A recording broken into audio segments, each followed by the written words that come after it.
Puisque j'ai commencé à vous faire des critiques, ne vous félicite pas pour vos réunions. Elles vous font plus de mal que de bien. Tout d'abord, quand votre église se réunit, il paraît qu'il subsiste parmi vous des divisions. Et je crois que c'est assez vrai, car il faut bien qu'il y ait parmi vous des groupes qui s'opposent, pour qu'on reconnaisse ceux d'entre vous qui ont une valeur éprouvée. Donc, quand vous vous réunissez tous ensemble, ce n'est plus le repas du Seigneur que vous prenez.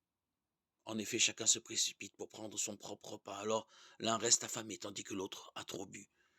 N'avez-vous donc pas de maison pour manger et pour boire? Méprisez-vous l'église de Dieu au point d'humilier ceux qui n'ont rien? Que puis-je vous dire? Vous féliciter? Non, pour cela, je ne vous félicite pas. Je vous ai pourtant transmis, moi, ce que j'ai reçu de la tradition qui vient du Seigneur. La nuit même où il était livré, le Seigneur Jésus prit du pain, puis, ayant rendu grâce, il le rompit et dit, « Ceci est mon corps qui est pour vous. Faites cela en mémoire de moi. » Après le repas, il fit de même avec la coupe en disant, « Cette coupe est la nouvelle alliance en mon sang.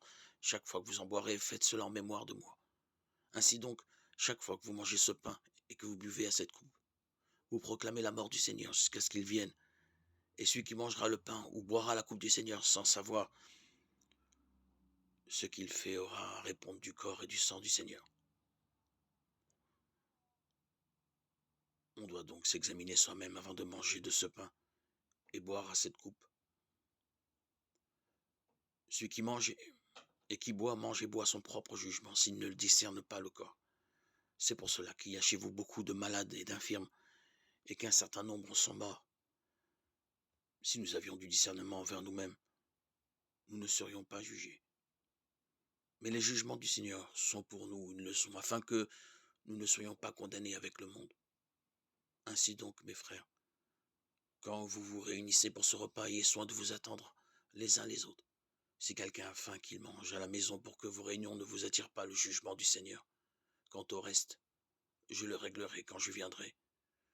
Je vous le demande donc, mes frères, quand vous vous réunissez pour ce repas, ayez soin de vous attendre les uns les autres. 1 Corinthiens 11, 2, 34.